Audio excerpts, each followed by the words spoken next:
Jack's been my neighbor for 10 years. Vietnam broke him. Isolation finished the job. I stop by now and then, just to make sure he hasn't rotted into the carpet. I know what stress looks like. I've seen people unravel. I've seen dementia hollow out their eyes until nothing's left but blinking. But whatever's inside Jack now, it's not forgetting, it's pretending. Pretending to be Jack, and it's doing a damn bad job of it. He doesn't have much family. He should be living in a care facility, but no relatives are there to push him in that direction. Just me, pretty much. I knocked on his door. While I waited and looked around, I made a mental note to come back and trim his grass. Long strands of green weeds swayed like a field of dancers in the wind. The door opened, and I had to stop myself from wincing. He looked bad compared to the last time I saw him. Richard, He said, more as a fact than a greeting. Hey, I thought I'd bring you some groceries. He eyed me up and down, stared at the plastic grocery bags in my hand, then opened the door the rest of the way. Jack isn't the warmest of folks, as you can probably surmise. His time in Vietnam sure did a number on him, and the sheer isolation he faced afterwards had finished him off. But he reminded me of my wicked old grandpa before he passed away, and I had a bit of a soft spot for the old liver-spotted bastard. He glided faster than usual across the floor, dragging behind a length of blankets like a king's cloak. I couldn't hear the thump of his feet. It struck me as exceedingly odd. Jack's slippers tended to smack the floor pretty loud with each step. His home smelled like dust warmed by sunlight, like the aged ink and brittle paper smell of an old newspaper. Fly traps hung like orange tongues from the ceiling. Some still had a few prisoners buzzing around inside of them. The visible cracks of his windows had a yellow tint to them.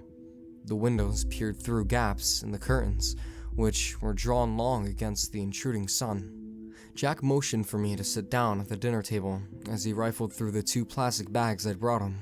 He seemed more disinterested than usual, somehow less chatty. Everything okay, Jack? I asked. He shot me a glance that said, "Why don't you leave me alone to die in peace?" Nurse stopped coming by for some reason a couple days back. Now I just gotta get rid of you and the Meals on Wheels fella. I cracked a smirk, but his mouth remained firm in place, like cut marble on a statue. His left eye drooped more than usual. The skin on his face didn't seem to sit quite right. Hey, did you have a stroke, Jack? Are you feeling okay? Jack smushed the left side of his face back into place like it was putty. It sent a trilling alarm ringing in the back of my mind. Stop asking so many damn questions, I'm fine. Want a coffee? Jack had never offered me a coffee before. He peered at me now. The left eye he had slid up into position, now locked in the upper left corner of his head, like he was a chameleon, one eye watching me, the other watching the ceiling. I got up, pretended to check my watch, unmanned by the sight of him, feeling something deeply wrong about the situation. Hey, I gotta go. Nice catching up with you. I turned to leave, sliding my chair back into its place at the dinner table. Sure you don't want a sip of tea? He asked. When I met his gaze again, at least the one functional eye's gaze, I saw that his mouth was molded into a smile now. The teeth worked beneath like a llama chewing cud. His lips folded out, all wrong. Yeah, you said coffee before, not tea. He nodded vigorously, his head wobbling back and forth like a bobblehead. Yeah, that's what I meant. Coffee. He clicked his teeth, chewing the air. Coffee.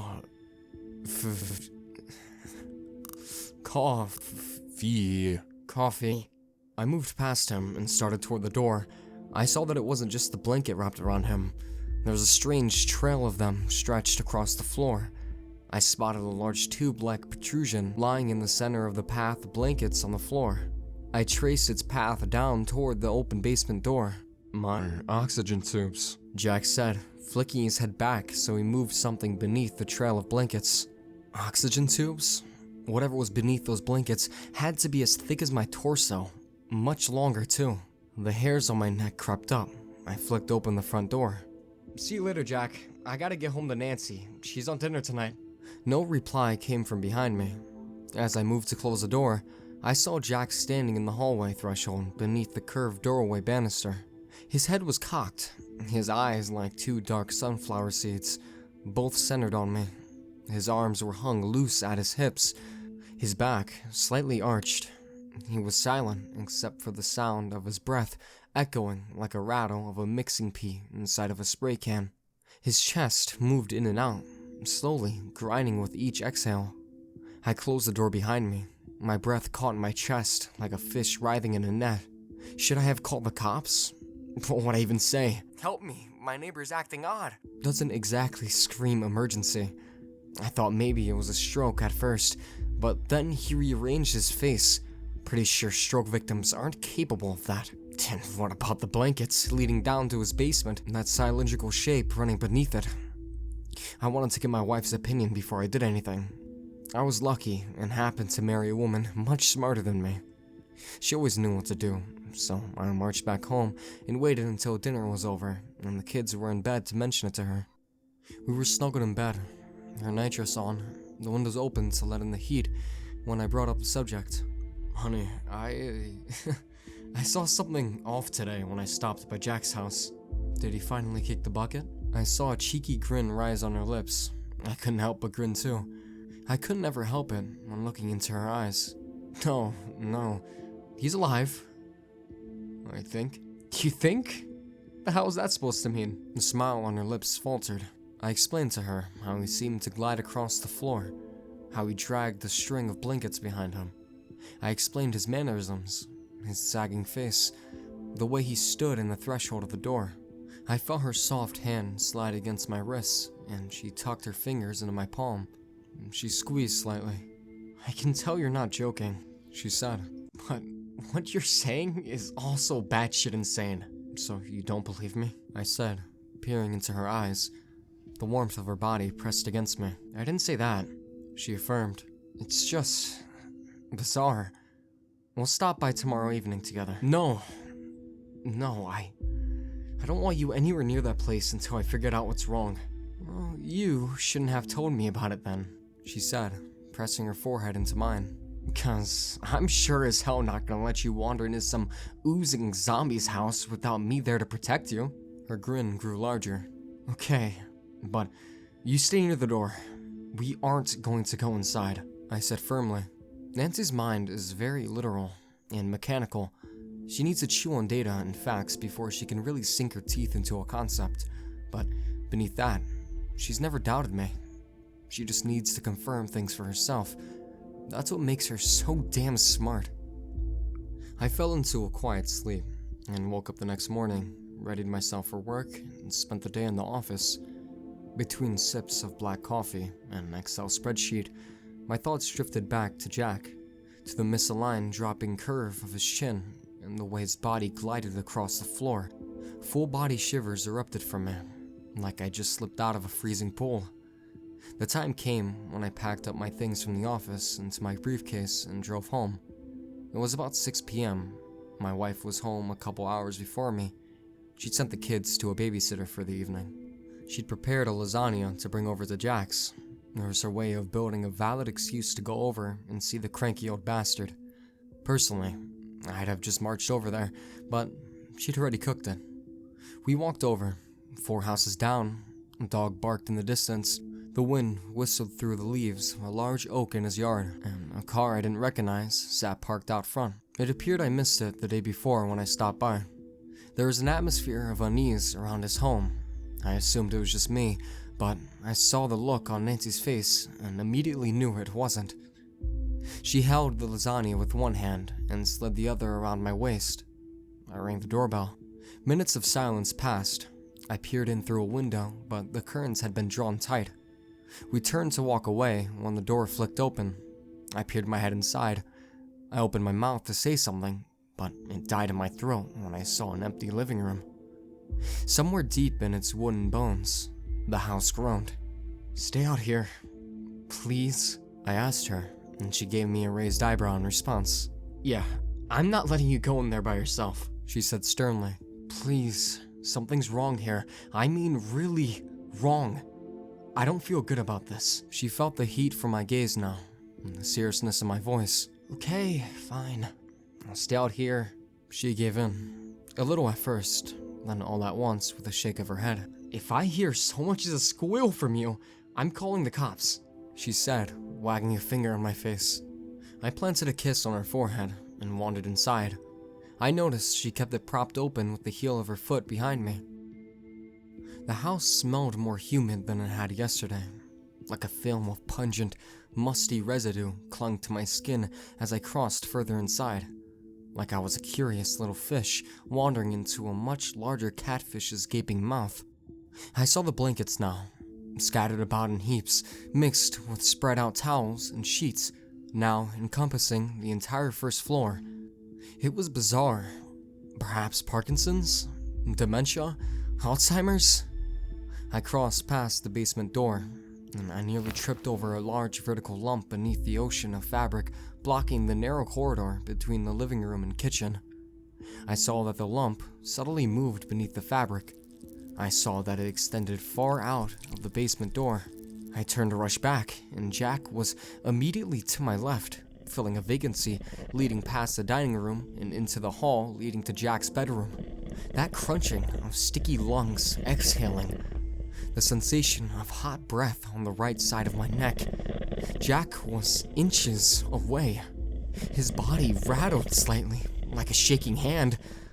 I flicked my glance over.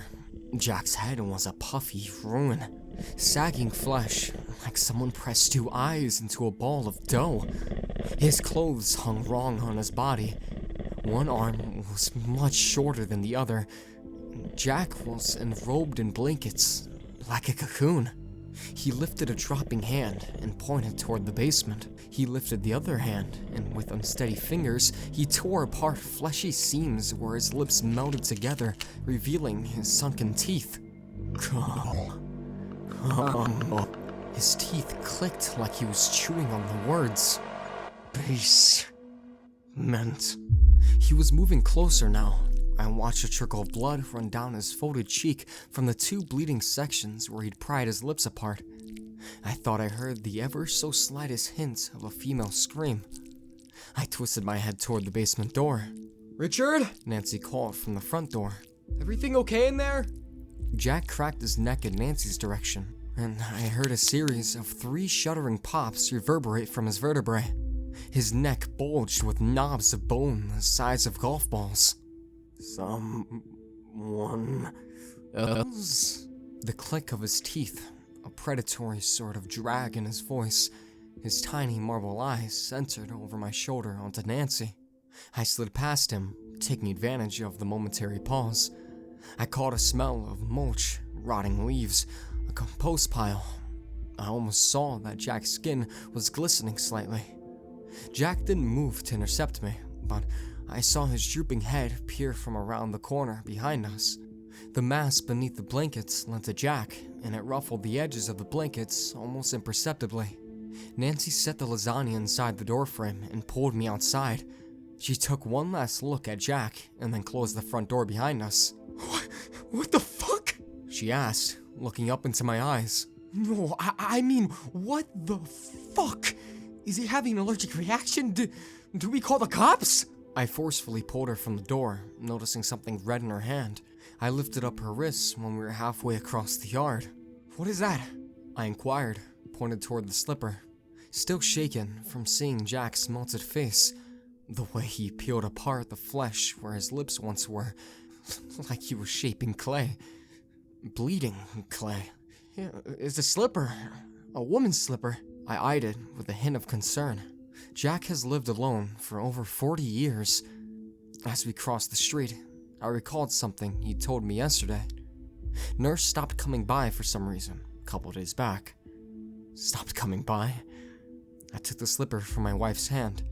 I saw the way her fingers trembled. A woman's shoe. The nurse's shoe. And if she'd left her shoes there, was that her car out front? The blue Nissan sitting on the curb. I had no idea if it was her car, but I had to check. Before Nancy could utter another word, I pulled out my phone and called the police. I explained everything about the shoe I explained in more nuanced terms about some of his odd behaviors, what I thought was a woman's scream, and the presence of that car out front. I watched from the window as a car pulled into our cul-de-sac. They wheeled around and parked behind the blue Nissan. 2 uniformed officers stepped out and wandered up to the door. They knocked, and several minutes passed with no response. The cops peered into each of the front windows covered by blinds, and then they shrugged. I watched the smaller officer lean in and huddle his hands around the lower right corner of the Nissan's windshield. He then recorded what I presumed was the VIN number, and then they left. That was it. I thought about the nurse, about her being in there alone with whatever contorted thing sat inside that home. And it was in that moment I knew I was going to do something stupid. Something I couldn't even tell Nancy about. I knew she'd try to stop me. I was going to break into Jack's house, slip in through a back window, step in where the cops couldn't. Ever since I was a kid, I had a streak for standing up for the little guy, even when it led to me getting beaten up too on the school playground. Even in high school, I'd gotten suspended for fighting a senior, bullying a kid with cerebral palsy. I gave that fucker a swollen lip for his trouble. I imagine that poor nurse. What if she was alive? What if that's why that thing wearing his skin wanted me to go down there too, to hide me away, deep in the recesses of that dark basement? I waited until Nancy was asleep. I could almost hear the lecture she'd give me when I got back, about making stupid decisions, about doing things as a team, but I knew she'd either stop me or want to come along. In our marriage, it was understood that she was the wise decision maker, and I always listened to her advice, but I was the one who got shit done. If she was a ball pen hammer, I was a sledgehammer. Somehow it worked. Yeah, I'd get an earful if this turned out to be nothing. I'd be embarrassed, she'd chew me a new one. But if I was right? If something truly fucked up was going on inside that home, and I let her stop me? That nurse suffer in that basement? I'd never swallow it down. And worse, if she came with me, and something happened to her, that would somehow be worse. I gave her one last glimpse in the fractured darkness of my room before I closed the door, bracing it with my hand to muffle the click. I was always getting myself into trouble with this hero shit. I thought I'd left it behind when I nearly got arrested in a bar in college after breaking a pool stick on some pervert's back when I saw him grub a waitress.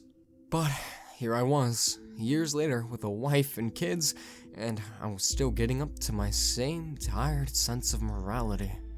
I slipped outside, as quiet as I could manage, trying to hide my footsteps from the quiet house. I remembered that scream in the basement. It sounded buried, layered beneath something, but I had heard it. I hadn't even mentioned it to Nancy until she overheard me say it to the police. But I had heard it. I heard something. I slipped around the back of Jack's home, intending to break in through a window, but the back door was open. Wide open. I started to feel the beat of my heart inside the pulse of my neck. I stepped forward, every part of me screaming not to. This was a trap, but Jack was an old man. I could fend him off. As I crept through the doorway in the kitchen, the basement door was close. I stepped over a blue throw blanket and a bunched pile of red towels. The house was silent as death. I saw in my mind's eye Jack tearing open his face to reveal a set of chewing teeth, the trails of blood down either side of his bulbous chin. Chills ran down my body. The lump in the floor was gone. That large one had seen trailing from Jack, not beneath the blankets anymore.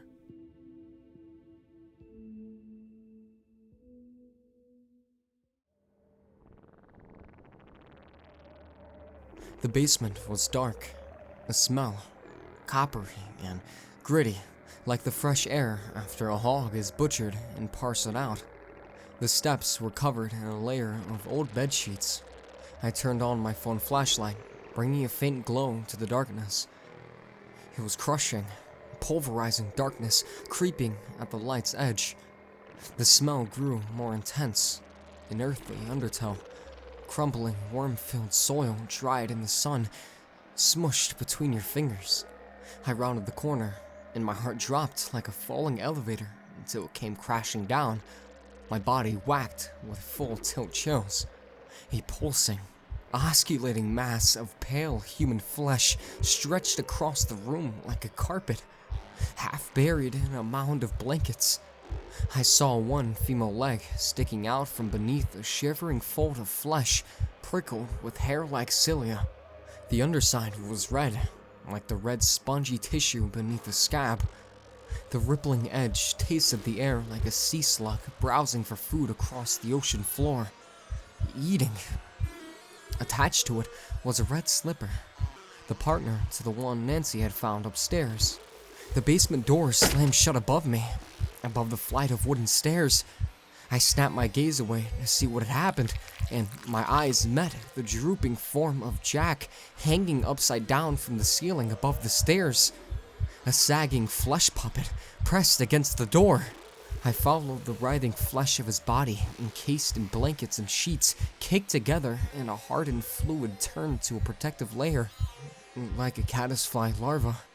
A large, fleshy appendage, like an oversized feeding tube, was suctioned to the ceiling of the stairway, encased partially in layers of cloth. Tendrils ran from it like roots, adhering to and stabbing into the drywall. My eyes traced it back down toward the writhing mass of flesh consuming the nurse. It had moved closer, inched closer. My face went cold. I could hear the sound of thousands of tiny prickles, cilia moving and writhing, pushing that creature towards me. Jack's uneven arm hung limply above, blocking my escape, his saggy head nearly touching the floor. Stay, it invited. I peered around. The space in front of me was blocked by the twisted form of Jack's puppeteer. A small hallway shot down past the stairwell.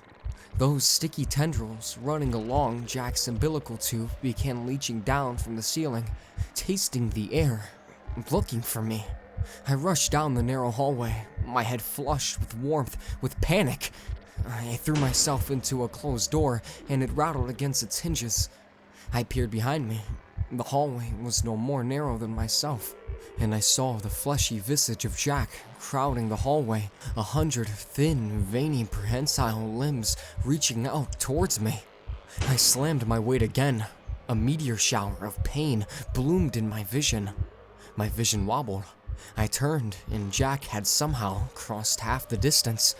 I could hear the click of teeth above the writhing sound of movement, like a horde of cockroaches behind a wall. It was deafening now, filling the darkness.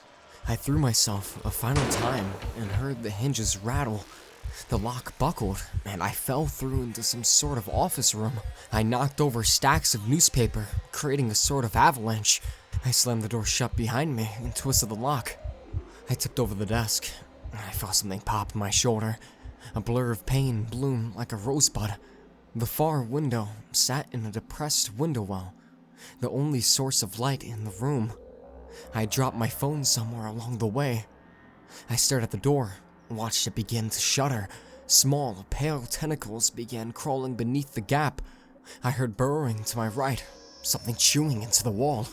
I threw open the window and clawed halfway out of the sill, and just as the door bulged halfway open, I turned once more. I couldn't help but eye the horror. This couldn't have happened. It couldn't have been real. I told myself over and over again. I saw Jack's head pressing through the gap like silly putty. His bones popped to accommodate, leaving behind the shelled, crunchy armor of blankets. A snail breaking through its shell, unwilling to leave behind prey. His neck squeezed through. It was fleshy toothpaste pushing through a tube. Countless veins, arms the size of a baby's wrist, crept around the door's edges, pushing, clawing. The wood groaned. I heaved myself up and over the lip of the sill and ran. I heaved myself over the fence like I was a pole vaulter and charged my way back home. When I got home, I locked myself in the bathroom, threw myself on the tile, and I sat there, running my hands through the creases in my hair. Nancy knocked on it, asked if I was okay. I lied to her. I said I had a stomach bug. God, that hurts to say. I've never lied to her before, but God, what could I say? What could I do? She opened the door and tried to ask me more.